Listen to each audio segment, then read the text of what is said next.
چونکہ پاکی ناپاکی میں ہمارا اتنا دھیان نہیں ہوتا، اس لیے پھر ہمیں نبی علیہ السلام کی زیارت نہیں ہوتی۔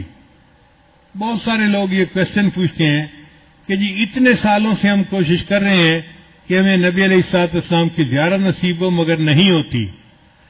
عام طور پہ جو ہم نے بزرگوں سے سنا ہے اس کی دو وجوہات ہوتی ہیں، ایک نگاہ ناپاک ہوتی ہے اور ایک بدن یا کپڑے ناپاک ہوتے ہیں، جس کی وجہ سے زیارت سے محروم ہو جاتے ہیں۔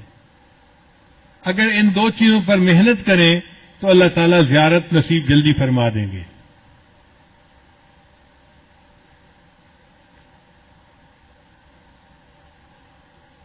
نگاہ کا بہت زیادہ پرہیز کریں۔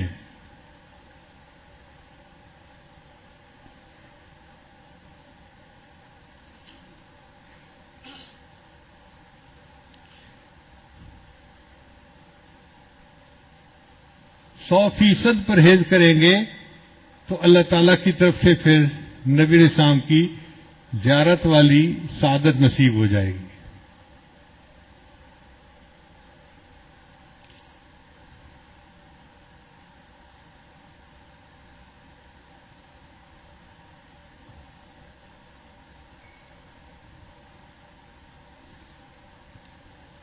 میرے والدین چونکہ شروع سے ہی نیکی کی زندگی گزارنے والے تھے،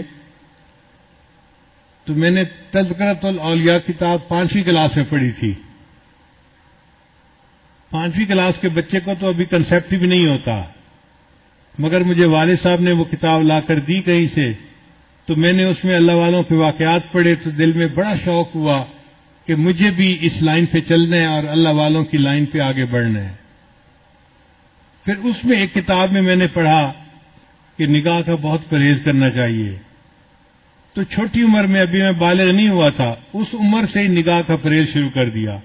بہت بچتا تھا، بہت نگاہ کو بچاتا تھا، اور مجھے اس زمانے میں اپنی والدہ سے ڈانٹ بھی بہت پڑتی تھی۔ ہر دوسرے تیسرے دن کوئی محلے کی آنٹی آتی اور میری والدہ کو کہتی تیرا بیٹا جا رہا تھا، اسے تو ہمیں سلام بھی نہیں کیا، یہ تو ہمیں اپنی خالہ ہی نہیں سمجھتا۔ اور امی مجھے بلا لیتی تھی، بیٹا وہ تو نے اپنی خالہ کو سلام کیوں نہیں کیا، یہ تو میری کلاس فیلو تھی، یہ تو میری سہیلی تھی، ہم بچپن کی دوست ہیں، تم سلام تو کرتے۔ اور مجھے پتہ بھی نہیں ہوتا تھا کہ یہ آنٹی کہاں گزری تھی اور کہاں اس کو سلام کرنا تھا۔ تو میں آگے سے ایک بار کہتا تھا، امی آنٹی سے یہ پوچھو کیا میں نے اس کی طرف دیکھا تھا؟ تو جب امی پوچھتی تو پھر وہ آنٹی کہتی ہاں یہ تو یوں کر کے چلتا ہے، سارے اس کا نیچے لگا ہوتا ہے، زمین کے علاوہ تو کچھ دیکھ نہیں رہا ہوتا، اس نے کہا اس کو۔ میں نے کہا امی مجھے یہ بھی نہیں پتا میرے پاس سے مرد گزرا ہے یا عورت گزری ہے، میں کس کو سلام کرتا؟ تب جا کے میری جان چھوٹتی تھی۔ لیکن اندر اندر مجھے بہت غصہ آتا تھا ان آنٹیوں پہ، سارا محلہ خالہ بنا ہوا ہے، سارا محلہ آنٹی بنا ہوا ہے، اور بس ان کو سلام ہی کرو چلتے ہوئے۔ لیکن نگاہ کی اتنی حفاظت کا بہت فائدہ ہوا۔ مجھے آتے جاتے جوتوں کی آواز سے پتہ چلتا تھا کہ قریب سے کون گزر رہا ہے۔ عام طور پہ مردوں کے جوتوں کی آواز اور ہوتی ہے اور عورتوں کے جوتوں کی آواز ڈیفرنٹ ہوتی ہے، اس سے اندازہ ہو جاتا تھا کہ قریب سے گزرا کون ہے، ورنہ کپڑا بھی نہیں دیکھتے تھے کہ قریب گزرنے والا کون تھا۔ اتنی نظر کی حفاظت کرنی ہوتی تھی۔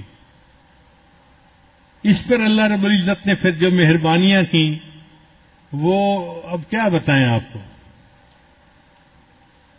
ہمارے ایک ساتھی ہیں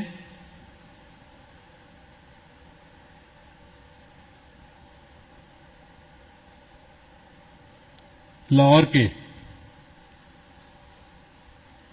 ایک دن مجھے کہنے لگے کہ میں آپ کو ایک بات بتاؤں، مجھے حضرت نے بتائی۔ میں نے کہا بتائیں۔ کہنے لگے کہ حضرت نے مجھے بتایا کہ دیکھو اس وقت آپ کسی مسجد میں کھڑے تھے، آپ کی طرف اشارہ کر کے حضرت نے کہا کہ اس بچے کو اس وقت 100 سے زیادہ مرتبہ نبی علیہ السلام کی زیارت ہو چکی ہے۔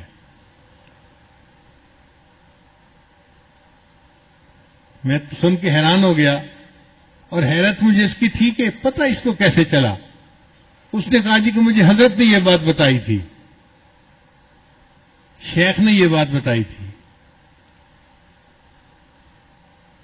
تو نگاہ کی حفاظت کا پھر یہ فائدہ ہوا کہ اللہ تعالیٰ نے 30 سال کی عمر سے پہلے 100 سے زیادہ مرتبہ نبی شام کی زیارت نصیب فرما دی. اور یہ کوئی ایسی چیز